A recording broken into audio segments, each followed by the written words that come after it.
I know it's only rock and roll, but I like it. Yeah, little Rolling Stones. This morning before showtime. Wake up! It's showtime! It's only rock and roll, Andy. That was their last album that they did with guitarist Mick Taylor. Oh, yeah, the Mick Taylor years. That's right. In my opinion, I've said it before. I'll say it again. The Mick Taylor era was probably the best era of the Rolling Stones. I mean, you had Brian Jones, then Mick Taylor, then Ron Wood. Mick Taylor, he came from John Mayall's Blues Breakers. And he, like I said, he replaced Brian Jones when he died. And like I said, now they got Ronnie Wood, and Ron Wood came from Faces. That was Rod Stewart's band, pretty much. As a member of the Rolling Stones, though, Mick Taylor, and that was from 1969 till 1974. So that would make him the lead guitarist on, Let It Bleed, Get Your Ya-Ya's Out, Sticky Fingers, Exile on Main Street, Goat's Head Soup, and, of course, It's Only Rock and Roll. So, geez, yeah, no doubt. That's Andy's like, God dang, that's some of their best stuff. Yeah, and it is. If you've ever sat in a conversation with me about favorite albums or whatever, Exile on Mainstream is one of my top 5, Andy. Yeah, absolutely. And Let It Bleed ain't bad. Neither is Sticky Fingers. His era was it's like his era was just like, geez, the Mick Taylor years. They called him the Little Mick. I wonder if that was a slanderous term for his part of his Irish heritage that Mick Taylor had. But like I said, that was certainly their best years. And not just because that was the years in high school. That was, in my opinion, okay, every album that Mick Taylor appeared on, and I guess gave you a list, it's a must-have for your album collection. Huh? Of course I have them all. I have all those albums, and a couple more. But yeah, can you imagine me not having any Mick Taylor? Yeah, I have them all. In fact, be honest with you, Andy, I have them on cassette tape. I have them on vinyl. I have them on CD. And I think I have a couple on reel-to-reel. Remember those days? The reel-to-reel days. He was the best, for sure. He's more laid back than the other members, but you can tell his songwriting and his musical, they were more bluesy, and they're just a better band, I think. In interviews with Mick Jagger, Mick won't come right up and say that those were the best years, because that'd be a slash to the other guitarists, but he hints at it awful hard, don't he? Yeah, he hints around that the Mick Taylor eras was some of their best work, and I have to reiterate that I agree. Rolling Stone. Rolling Stone magazine rates Mick Taylor as the 37th out of the top 100 guitarists. So he's pretty good in the 30 percentile. Okay. Not the greatest. Throw the list up. I wonder who's number 1 and 2 and 3. So everybody's all Hendrix, Clapton, Jimmy Page, Jeff Beck, but they're all interchangeable. When you really get down to it, well, Jimmy Page was the best here. Well, yeah, but Clapton did pretty good over there. And then Jimmy. So, yeah. But 37th rates for the Rolling Stone magazine of all time. What, Andy? No. Andy's wanting to know that Keith Richard is the lead guitarist for the Rolling Stones. And that is, do we have you are incorrect buzzer? No.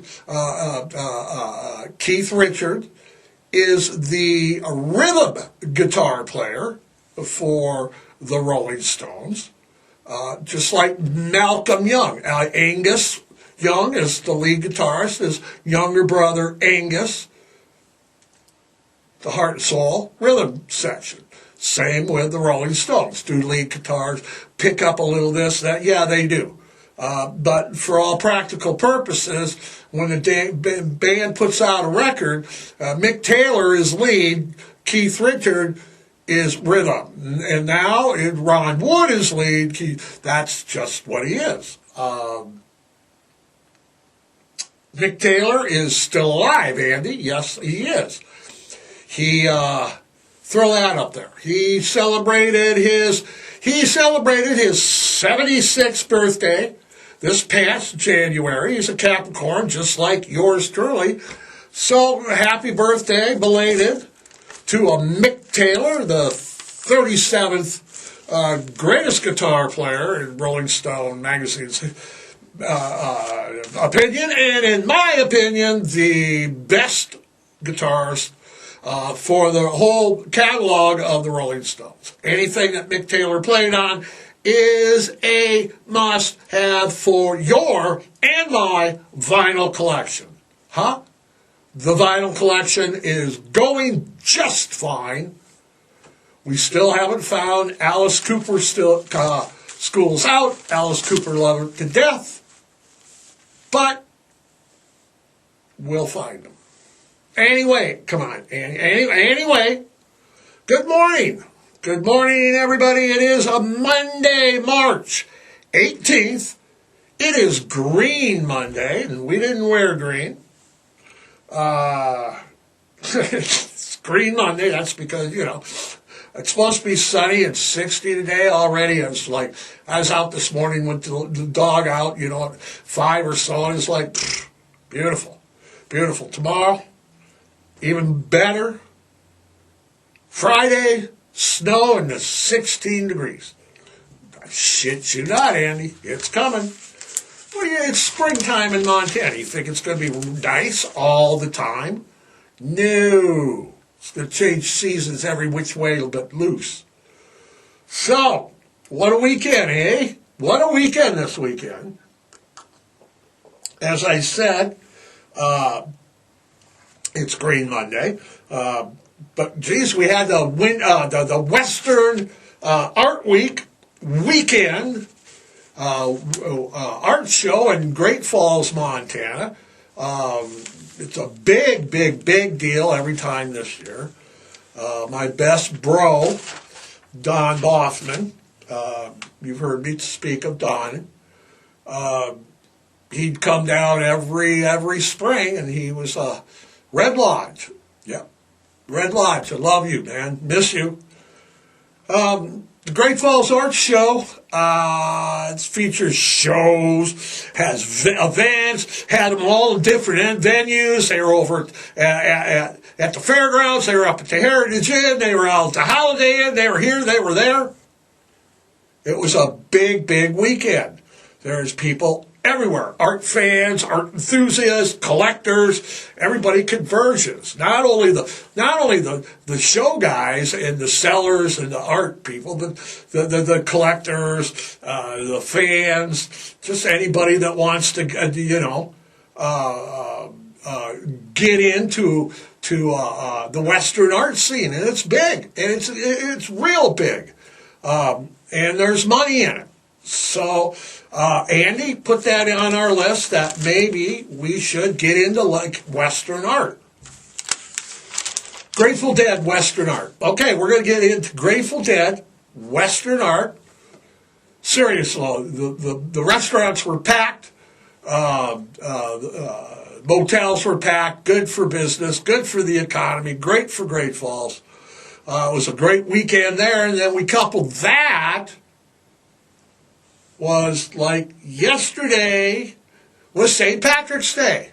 So, but that's why it's Green Monday today. That's why I don't know if, Andy, look it up. Is it really Green Monday, or did I just make that up on the fly?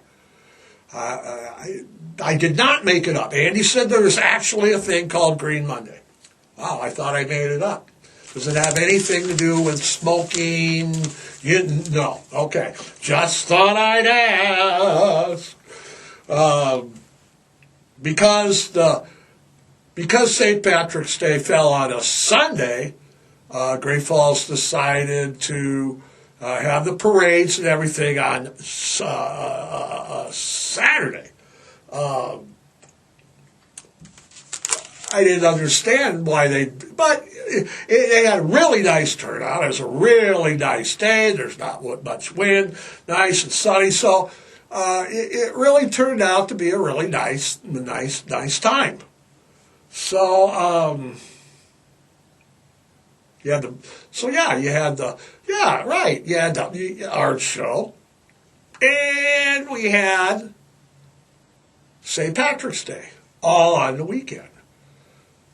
People don't converge on Great Falls like they do Butte. I'm from Detroit. We have a large Irish neighborhood. I have friends that live in New York, which have larger Irish neighborhoods. And I have Shirtail relatives from Boston, which has an extremely large Irish population. But Butte, man, they seem to have... They just have something going on, They just have like this Butte Irish. People come from all over the world. And, I gotta go to Butte. St. Patrick's Day in Butte. I've done it. I've done it sober when I'm sober, and I did it when I was drinking. When I was still drinking. Don't remember much when I was. The place that burned down there, what is it, the B&B or whatever that burned, that was still open. So, we had a packed weekend between those two events. Normally one or the other, but having them coincide was really nice. Really nice seeing busyness in the community. Yeah, it was really nice. It was really, really nice. And of course, this weekend past, it also marks the start of March Madness. My madness is not restricted to just March, but in March it gets pretty intense. Conference tourneys are over. We had some surprises. We always do. NC State was a big surprise. In the Big 12. Houston. Big surprises. So we had the selection show was last night. And now today selection shows last night. All the brackets are ready to go. So, today is Monday. We're going to spend no time at work and a lot of time going over the brackets. All right, we're going to put UConn over here, and we got Purdue, and I like North Carolina, and of course the Arizona Wildcats. So, of course, it's also the women's tournament, too, so that we got double March Madness going on. Yeah, we'll do brackets like we did brackets on the women's tournament last year, and we actually did better on the women's tournament than we did on the men's tournament. Yeah, my brackets on the men's tournament are always busted by the first week. But, yeah, always. But like I said last week, I like Arizona. I like UConn. It would be easy to just write off everybody else, and pretty much that's exactly what I'm going to do. I'm just going to pick Arizona and UConn to meet in the championship game. Let me stew on a little bit of the who's going to win. But, I got the usual suspects advancing. But,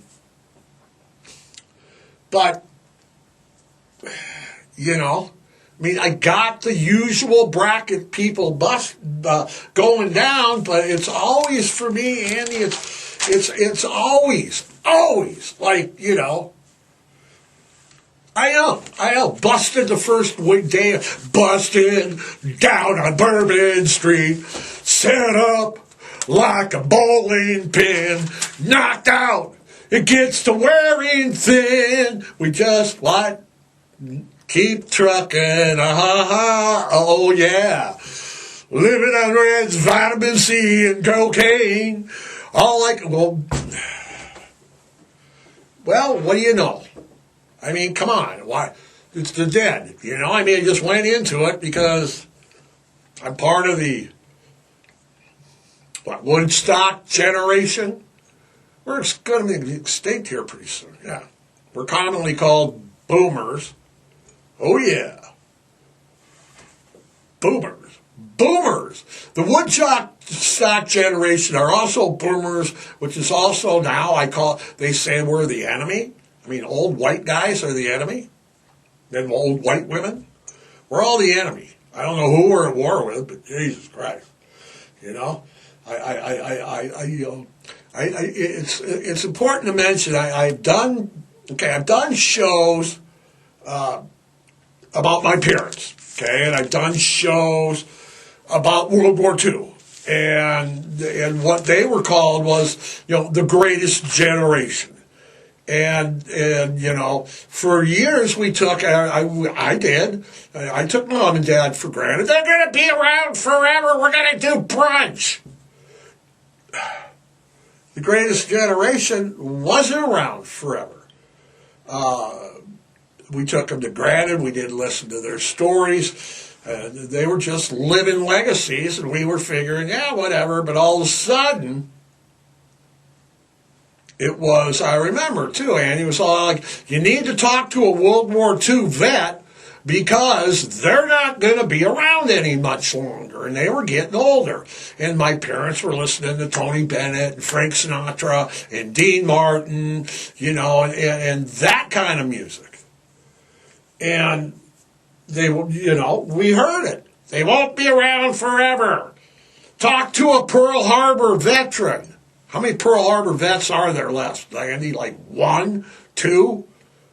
Okay. And then the other thing we heard was once they're gone, once Mom and Dad are gone, I'm not going to be able to sit down and talk to them about how the war was, how the Depression was, how they're growing up with that generation was gone, and it was valuable information. But it's eventually we forgot history. It goes fast. Pearl Harbor Day does not have the same kind of impact on society as it did when I was a kid, and all the adults were like, they were remembering it on the radio. It happened to them. Okay? And the people, they're going to all be gone, see? That's what when I was a kid, it had a big impact. Pearl Harbor's not a big deal anymore. It just isn't. Okay? Pearl Harbor Day comes and goes. Everybody's, oh, no, it's Pearl Harbor Day, blah, blah, blah.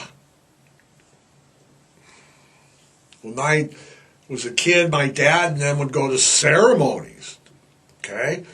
Honoring the people that fought in World War II and Pearl Harbor and stuff. Now they don't. I mean, come on, Andy. The trade towers happened how many years ago? And 9/11, it's just not the same. People forget even quicker nowadays, I think.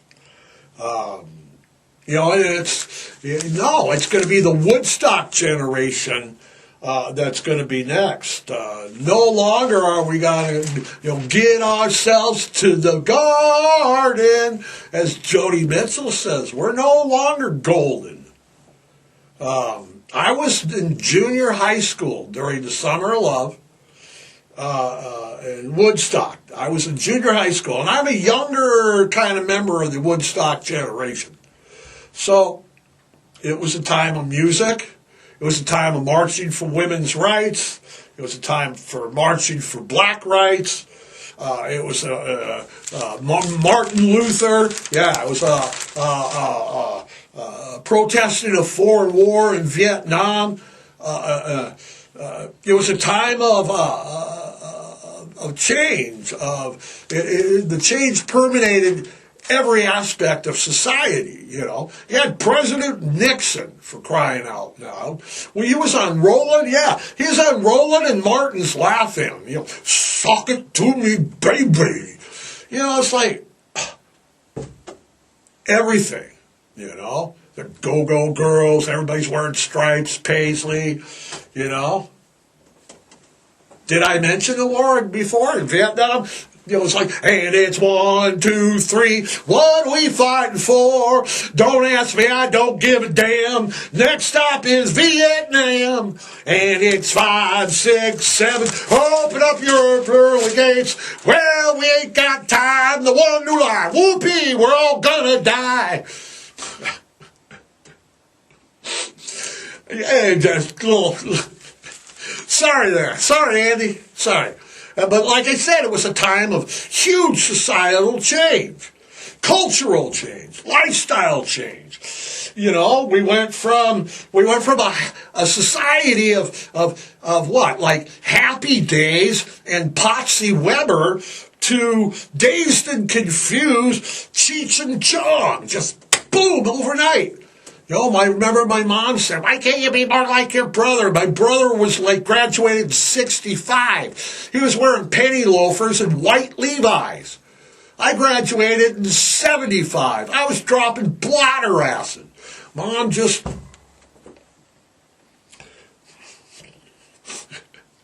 And the music, the culture, the whole movement. It shaped our nation in a way. It was a cultural revolution. And if you want to learn about it, okay, you're running out of time. Okay, just like with the World War II generation. If you want to learn about what it was like in the 60s and 70s, I music all the time, all this, all that. You better talk to someone who lived through it then, because pretty soon it'll be gone. Just like the World War II generation, and just like the generation of World War I generation before it. When I was a kid, Grandma and Grandpa remembered Prohibition. They were like, Grandpa was like making money, doing something in Prohibition. I don't know what Grandpa was doing, okay? But I can't ask him no more. So, I tried to just say that the Woodstock generation is just going by the way than the others before it. And I remember television ads. They're like, talk to a Pearl Harbor veteran or talk to a World War II veteran before it's just in another book. Well, guess what? It isn't just other books. People like me remember it. But I didn't live through it like Mom and Dad. I lived through the Woodstock generation. Like I said, I was in junior high, Andy. Summer of Love. So I was getting in there a little bit. All the leaves are brown, yeah. So, and now, yeah, exactly. And now it's like talk to a Woodstock, talk to a boomer, They blame us for everything. I'm not sure why. We didn't do everything, but I know. I'm open for discussions about my generation. Talking about my generation. People try to put us down. Talking about my generation. Yeah, I am more than telling them what it was like. God, the culture, the marching against the war, marching on ROTC Center, getting tear gassed. Oh yeah, listening to Foghat, Led Zeppelin. I know. I mean, that was just staple. Now you can barely hear it. Now we got, I know, Andy. Maybe that's why we're going to start the streaming service radio station that we're working on. A few weeks. What? I'm not supposed to say anything about it. Who cares? We have licensing, we don't have licensing. I mean, it's the best way to, I've had people in the studio. And instead of trying to explain the music and the culture of the time, what I do is I just sit down and I, click, and set up a playlist. And say, this was a AM radio when I was a kid. Okay, this is what it was like. And we watched the Smothers Brothers Comedy Hour. And the president was on it. And Sammy Davis Jr., who was blind in one eye and black, was Jewish. And everybody drank. Smoking pot was not only acceptable,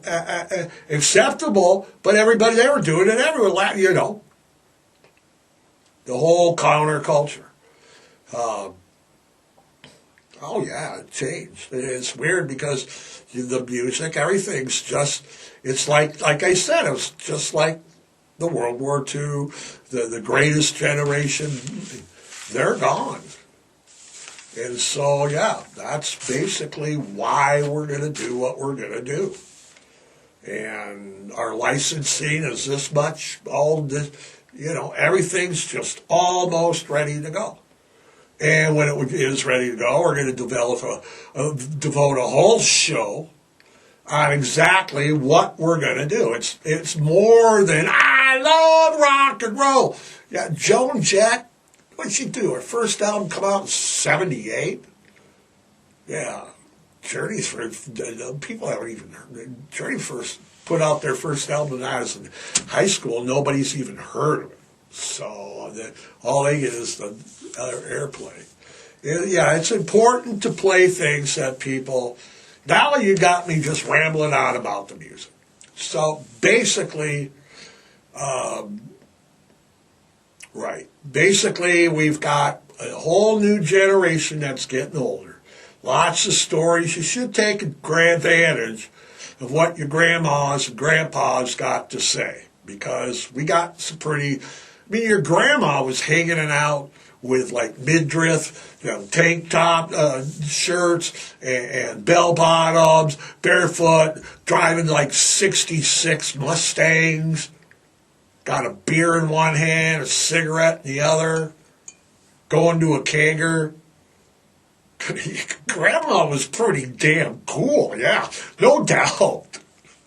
No doubt. So it's just like another generational thing.